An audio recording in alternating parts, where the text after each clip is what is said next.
Selamat pagi, hai kelas 5, apa kabarnya? Miss Patricia berharap kalian tetap sehat selalu dan selalu semangat dalam pembelajaran dari rumah. Nah, pada video pembelajaran kali ini kita akan membahas tentang subtema yang baru, yaitu mengenai teks non-fiksi. Oke, nah sebelum kita memulai video pembelajaran kita, ada baiknya kita mengambil buku tematik kita dulu. Oke, sudah semuanya memegang buku tematik? Nah, pada pembelajaran kita kali ini, buku yang digunakan adalah tematik yang ke-8, buku 5H.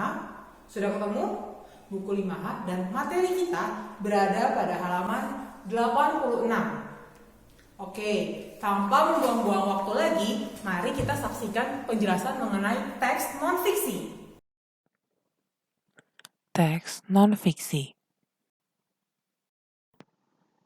Apakah yang dimaksud dengan teks non-fiksi?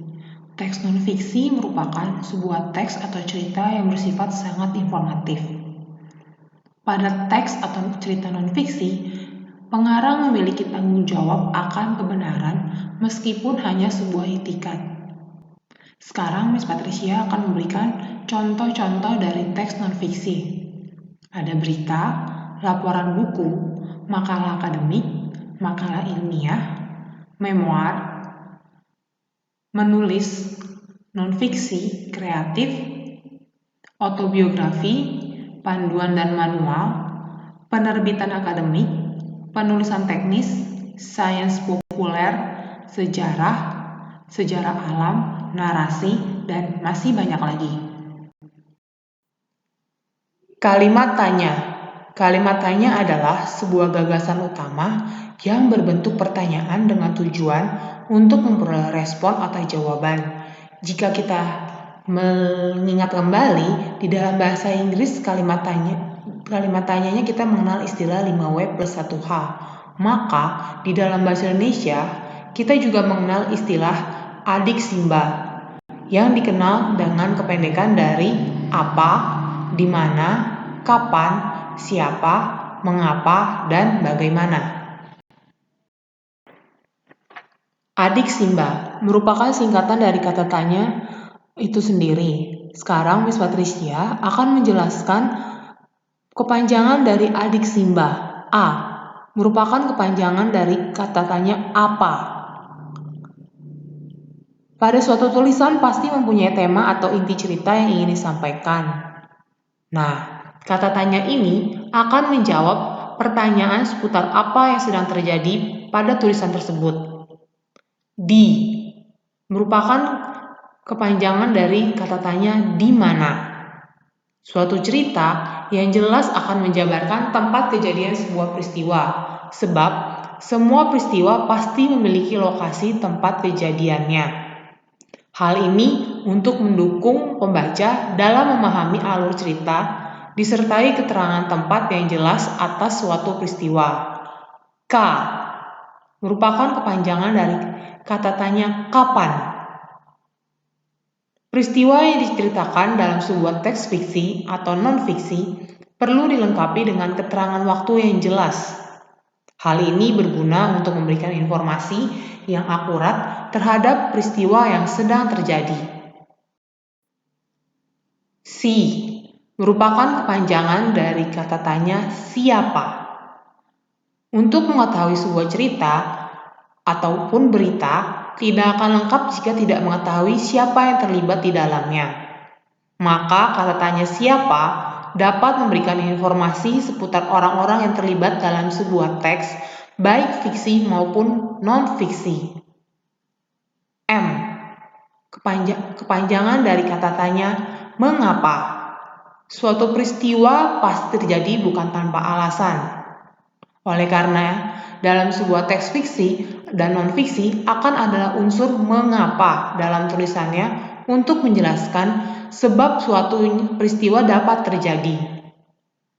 Ba merupakan kepanjangan dari kata tanya bagaimana. Unsur ini mengharuskan penulis untuk menjabarkan bagaimana proses terjadinya peristiwa. Penggunaan kata tanya bagaimana akan membantu pembaca memahami alur cerita serta dapat mendukung pernyataan atas kata tanya mengapa yang telah dijabarkan sebelumnya. Setelah kita mengetahui apa itu yang dimaksud dengan teks non-fiksi dan kalimat tanya yang digunakan, maka sekarang kita akan mengenal kembali mengenai informasi lisan dan tulisan. Pada materi ini, kita akan menggali informasi dari berbagai macam teks non-fiksi, baik berbentuk lisan maupun tulisan. Sekarang Miss Patricia akan menjelaskan informasi dalam bentuk lisan dan tulisan. Dalam menyampaikan sebuah informasi, dalam teks non-fiksi bisa disampaikan melalui cara lisan dan secara tulisan. Menyajikan informasi secara lisan adalah menyampaikan informasi dengan cara berbicara atau diucapkan. Contohnya, seminar, rapat, khotbah, dan mengajar. Dalam menyampaikan informasi secara lisan, ada hal-hal yang perlu diperhatikan, yaitu suara yang lantang dan jelas, menggunakan kalimat yang efektif, menggunakan kata bahasa yang sopan, dan tidak bertele-tele. Sedangkan untuk menyajikan informasi secara tulisan adalah menyampaikan informasi dalam bentuk teks atau tulisan. Contohnya ada iklan pada brosur, poster, ataupun pamflet.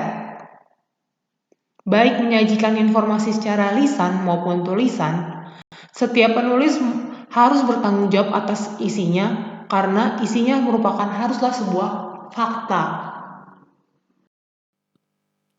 Sekarang Miss Patricia akan memberikan contoh berupa teks non-fiksi, yaitu berita, untuk kita gali informasinya menggunakan adik Simba. Contohnya sebagai berikut. Apa yang dilakukan agar anak terhindar dari corona? Penyakit coronavirus adalah penyakit menular yang disebabkan oleh virus jenis baru yang belum pernah teridentifikasi pada manusia. Penularan virus corona tidak memandang usia, mulai dari orang lanjut usia atau lansia hingga anak-anak bisa terkena penyakit dengan nama resmi COVID-19 ini. Karena cara penularan virus corona pada anak-anak sama dengan orang dewasa, maka tindakan pencegahan atau preventif yang dilakukan sama, yaitu A. Memastikan anak sering mencuci tangan dengan sabun atau menggunakan hand sanitizer yang mengandung alkohol. B.